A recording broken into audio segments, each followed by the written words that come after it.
I'm right now with Brian Horton, game director of Rise of the Tomb Raider. Brian, thank you so much for being with us. I would like to ask you about some technical specifications about the new game developed by Crystal Dynamics, Rise of the Tomb Raider. Let's talk about gear, equipment, and upgrades of the new Tomb Raider game. How many different outfits will have Lara Croft in Rise of the Tomb Raider? Oh, there's a number of outfits. Through the story, there's at least 3 outfits, also with evolution. So as you adventure in each of those outfits, it will change. But beyond that, there's going to be additional outfits that you'll be able to purchase or get from special campaigns through different outlets. What's exciting, though, is any outfit you have at any time you go to a campsite, you'll be able to change into that outfit. So at the beginning of the game, you'll be able to go through and once you reach your first campsite, go to any outfit you'd like, which gives the player a lot of choice. It is possible to bring back the shorts and the double guns, maybe something like the outfit that she wore at the core designer. I believe that's something that is very interesting to us as a concept, something to think about. For Lara Croft franchise, we've like the Temple of Osiris. Obviously, that's a much more clear expression of the classic Lara Croft. For Rise of the Tomb Raider, right now we are planning on outfits that are more in the keeping with our style. But I believe that's a reasonable thing to think about for future ideas, is to think about different ways that we can show Lara Croft in context to Rise of the Tomb Raider. So unfortunately, I don't have an answer for you specifically, but it's an interesting idea. We have seen in some concept arts shown by Crystal Dynamics a very similar outfit that Lara wore in her last adventure, Tomb Raider 2013. There are any plan to bring back the same outfit? Can we consider this new official uniform as the same way that the green top and the shorts in the classic game? We deliberately made a choice to bring back a similar style of tank top and pants and boots for our desert location. That outfit has changed. It's completely rebuilt from the ground up. There's not the dual tank tops. It's a single tank top. It has a razorback cut, which is very different than the style we had before. But in general, the silhouette is very similar, and we did that on purpose to try to bring some familiarity between the two games.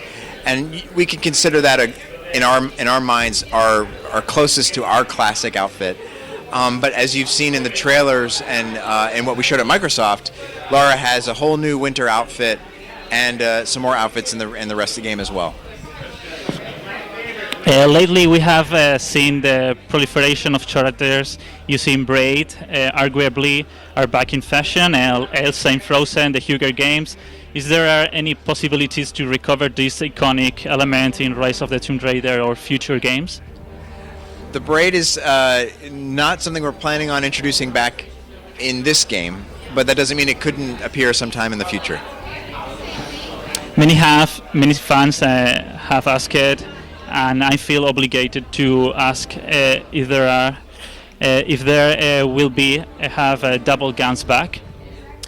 At this time, we're not going to talk about that weapon configuration for Rise of the Tomb Raider. At the end of Tomb Raider 2013, we had a moment where Lara held Roth's two guns, and that was a very iconic moment. But our focus at this point is to make sure that Lara has a rich arsenal of different weapons that can be upgraded at any time through campsites and also on the fly. We're going to have a much more rich upgrade system that we believe is going to let the player have more choice on how they want to go about upgrading their bows. You can upgrade any bow at any time. You can maintain all of those bows in addition to your other weapons like the shotgun class, the machine gun class, and the pistol class. But one thing we're not committing to at this time is dual pistols. What are the inspiration in the real world to create the costumes and equipment of Lara Croft in Rise of the Tomb Raider? A fast research on internet, or you have it in the Crystal Dynamics headquarters? Some fashion designers or labels? Where does inspiration come from? We often look to the real world to make sure our clothes feel as authentic as we possibly can. At the beginning of the project, I actually went out shopping, and I spent about more money than I'd like to say on different clothes as options to see what Lara might wear on this adventure.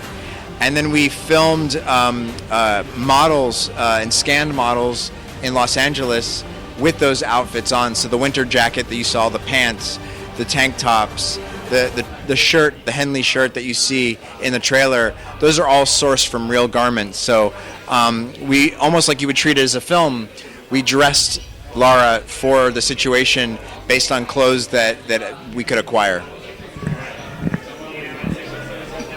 How will affect the environment to Lara Croft's outfit and her gear? The weather is very important to the franchise, the Tomb Raider franchise. And in the avalanche demo, you saw that Lara was accumulating snow on her jacket. We have the ability to bring different weather in and out of those garments. So snow will accumulate and in real time on the jacket. Rain will make it wet. It will also be damaged over time, bloodied if you've been hurt. So we still believe, like as we did in Tomb Raider 9, we keep evolving the idea of a dynamic outfit based on the conditions that you'd see. Great. Will there be the opportunity to unlock funny costumes in Rise of the Tomb Raider? Legend has the gothic outfits and bikinis. I don't think there's going to be a return to the bikinis. We do try to find outfits that fit our franchise, but there is options for us in the future to think about costumes that you would not put on a retail disc per se, but something that I think when we get to the point where players have finished the game, they might be able to try some outfit that is a little bit more on the side of humorous or more interesting than what you would find in story context. We have seen a strange cross mark in the teaser trailer and also in the weapons of Lara. For example, in her bow. What is it and why in the bow? We're not going to go into a lot of detail about the symbol. It is important to the story. It is important to the myth. And we wanted to make sure that we were coming up with an icon that was recognizable, familiar yet different. It has a little mystery right now, and we'd like to keep it a mystery until we can release more and let the players experience it. Some vehicles for this game? At this point, there's no vehicles that we're announcing for the game, but we do believe our traversal is some of the best in the industry, and we're invested a lot in Lara's ability to navigate the world in a more interesting way. As I mentioned, she can climb trees now. She can also go underwater, and by adding more things to her traversal skill set, we think she's going to be one of the best characters in the industry to get around in the world. How would you describe in the artistic way the world of Lara Croft in Rise of the Tomb Raider?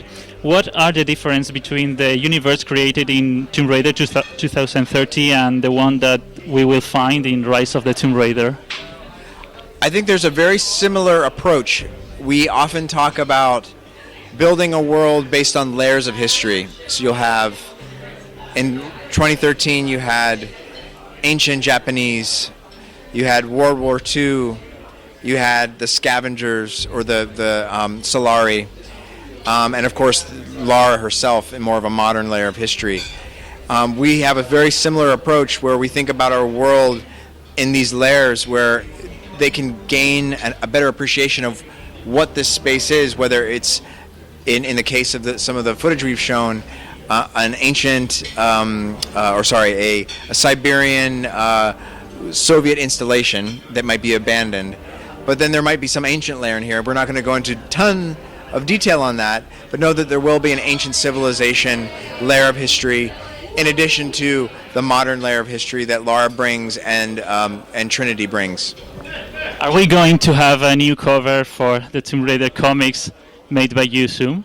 I have a couple new covers coming out. Both of them have been previewed, and it's great working on the comics. I've had a long relationship with Dark Horse myself.